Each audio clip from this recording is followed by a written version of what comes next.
capacity of the Hermitage Dam here. We also built the Mona water treatment plant, which is able to treat some 15 million gallons of water each day to provide to a large part of the corporate area. Since then, you have also had major developments in a number of well sources, and you have also had major developments in other sources of water supply. For instance, since that time, the water supply infrastructure for the Rio Cobre water supply system has been built. We did the Spanish Town water treatment plant. We also constructed the Tullow Springs water supply system, bringing water not only to sections of St. Catherine, but also into the corporate area.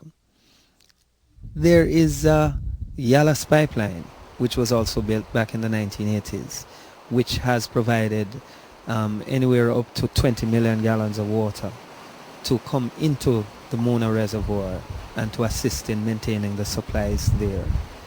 All across the country, you have had major investments. For instance, in the more recent years, we have had major expenditures, some 40 million US dollars spent on the Lucy Negril water supply to provide water to large sections from Negril in Westmoreland all the way to Lucy in Hanover. We have also had major expenditures on the Great River water supply system. Not only did we do an initial Great River in the 1990s, but we subsequently did an expansion of the Great River facility and then ended up with the Great River to Lucy water supply system in the early 2000s. That also cost us somewhere in the region of 40 million US dollars.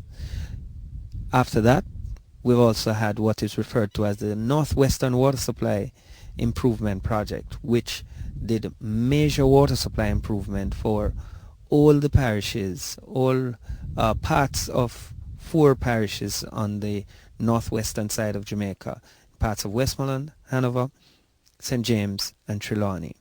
That project also included the rehabilitation and expansion of the Martha Brae water supply system and the development of a transmission line to take us all the way from Martha Brae, just outside of Falmouth, to Duncan's in the parish of Trelawney. Subsequent to that, we have spent some 17 million US dollars more to extend that pipeline from that Duncan's area all the way to Runaway Bay in St. Anne. So the point I make again is that in every decade and at every point in Jamaica's history, major expenditures have been made on water supplies.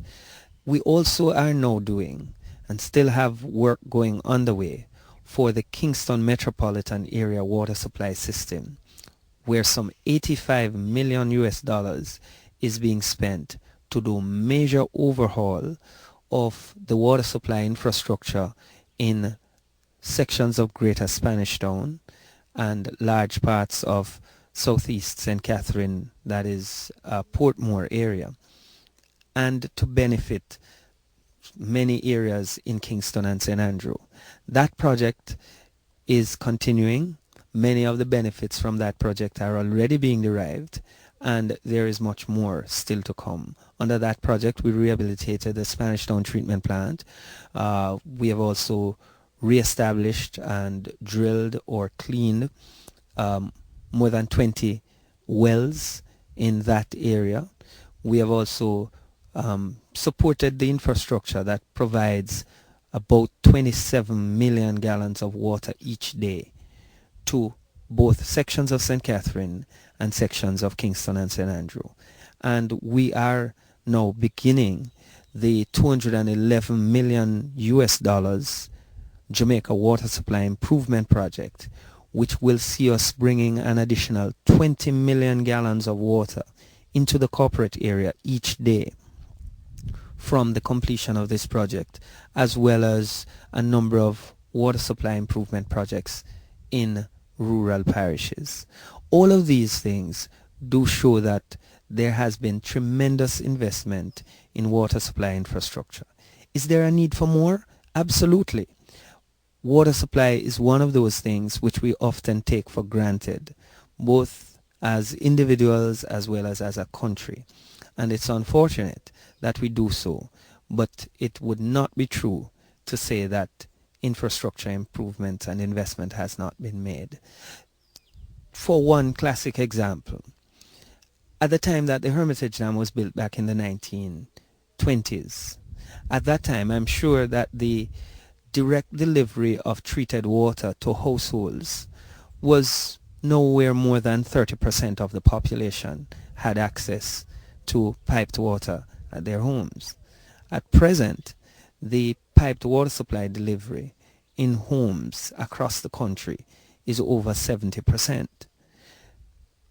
We have plans that would enable us to bring that to about 85% with time and with more investment.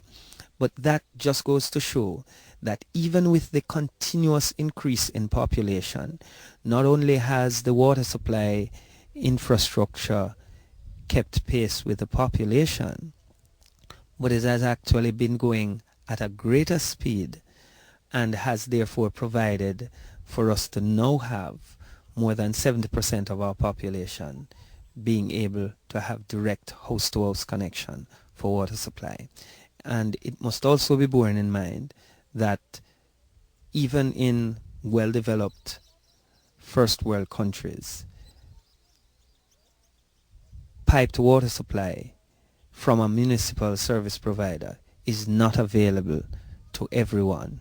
Persons who live outside of city limits in Germany, in Holland, in Britain, in the United States, if you live outside of certain defined boundaries, you do not expect to be provided with piped water supply from a municipal service provider.